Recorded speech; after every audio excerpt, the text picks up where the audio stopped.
Last part में हमने देखा था कि मिस सॉन्ग यानी डॉक्टर सॉन्ग की बेटी ने जिन को उसके फादर और सोल क्रीक के सेंट के पास्ट के बारे में बताया था कि कैसे उन दोनों के बीच दुश्मनी स्टार्ट हुई थी। वहीं जिन से वो पिल भी रिफाइन नहीं हो रही थी, जिसकी वजह से वो थोड़ा इरिटेट हो गया था। दूसरी तरफ लिंग लॉन्ग और जी हाओ जिन के बारे में बात कर रहे थे, जहाँ उनकी बातों को उनके मास्टर ने सुन लिया था, इसलिए वो उनसे जिन के बारे में पूछने लगता है।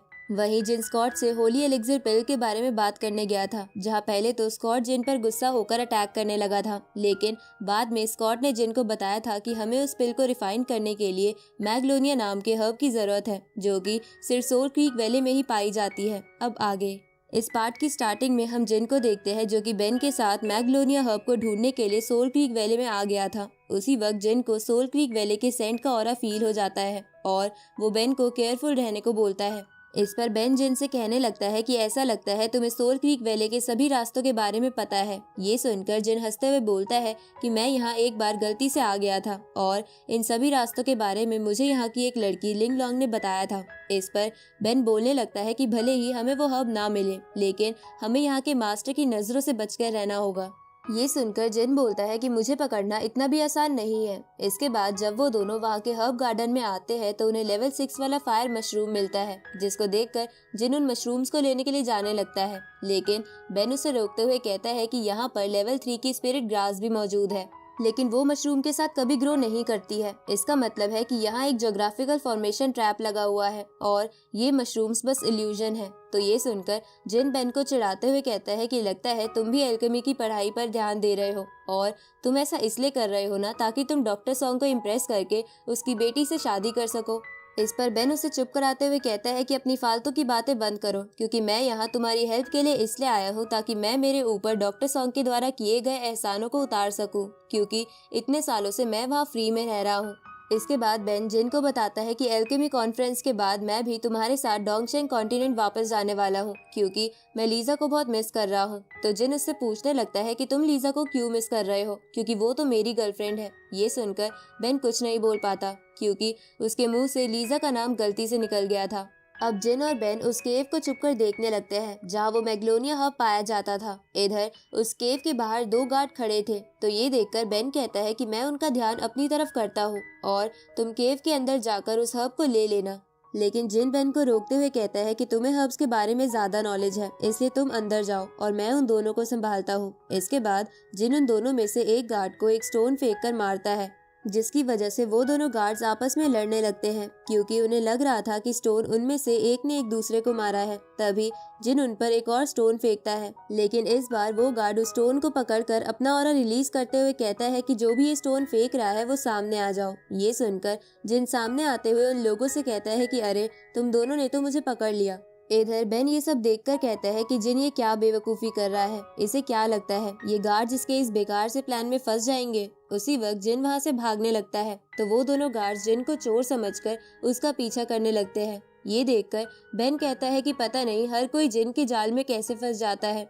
अब बेन उस केव के अंदर चला जाता है। दूसरी तरफ जिन उन दोनों गार्ड्स को उस केव से दूर लेकर जा रहा था, उसी वक्त एक गार्ड अपने ग्रीन प्लांट से जिन पर अटैक कर देता है, जिससे जिन अपनी फास्ट बॉडी टेक्निक की हेल्प से बचने लगता है। तभी वो गार्ड अपनी पावर बढ़ा देता है, जिसकी वजह से वो प्लांट्स जिन को एक प्रिजन के अंदर बंद कर देते हैं। ये देखकर वो दोनों गार्ड्स खुश होकर कहने लगते हैं कि मास्टर हमें इस चोर को पकड़ने के लिए जरूर एक बड़ा इनाम देंगे। इसके बाद वो दोनों जिन को डराने लगते हैं।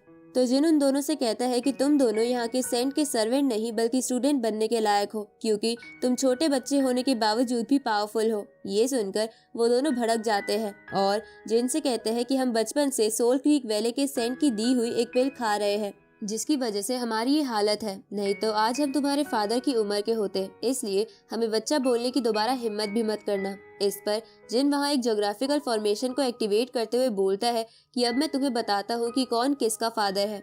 तो वो दोनों बंदे उस फॉर्मेशन को देखकर समझ जाते हैं कि अब वो यहाँ से बाहर नहीं जा सकते, साथ ही वो किसी को हेल्प के लिए भी नहीं बुला सकते हैं। तभी जिन अपने ऑरा से उनके प्रिजन को तोड़ देता है, जिसको देखकर उनमें से एक बंदा कहता है कि ये तो लॉ लेवल के पीक पर है, साथ ही इसकी ज्योग्राफिकल फॉर्मेशन तो मास्टर के जैसी है। उसी वक्त जिन उन दोनों पर अपनी स्वॉर्ड से अटैक कर देता है, जिसे वो दोनों शील्ड की मदद से बचने की कोशिश करते हैं, लेकिन वो दोनों ऐसा नहीं कर पाते और दूर जाकर गिरते हैं।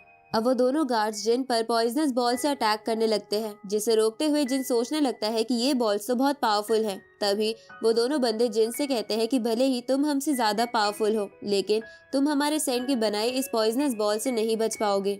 इसके बाद वो दोनों जिन पर बहुत सारे पॉइजनस बॉल फेंक देते हैं, जिनसे बहुत सारी पॉइजनस गैस भी निकल रही थी। तो ये देखकर उन दोनों बंदों को लगता है कि जिन की बॉडी उस पॉइजन में गैस बनकर उड़ गई, लेकिन जिन अपने यांग फायर से उस गैस को खत्म करता हुआ अपनी वाटर बॉल टेक्निक से उन बॉल्स को एब्जॉर्ब करके अपने कंट्रोल में कर लेता है। तो ये देखकर वो दोनों बंदों का मुंह खुला का खुला रह जाता है और वो दोनों जिन से उनकी पॉइजनस बॉल वापस मांगने लगते हैं, जिस पर जिन उनसे कहता है कि तुम अच्छा मजाक कर लेते हो, क्योंकि कोई बेवकूफी होगा जो कि इतने पावरफुल ट्रेजर को मांगने पर वापस कर देगा। इसके बाद जिन उन बॉल से उन्हीं दोनों बंदों पर अटैक कर देता है। तो ये देखकर वो दोनों बंदे इधर उधर भागने लगते हैं, पर तभी वो दोनों आपस में टकराकर बेहोश हो जाते हैं। जिसके बाद जिन उन बॉल्स को अपने पास रखते हुए कहता है कि तुमने मुझे इतना अच्छा ट्रेजर दिया है, इसलिए मैं तुम्हें नहीं मारूंगा।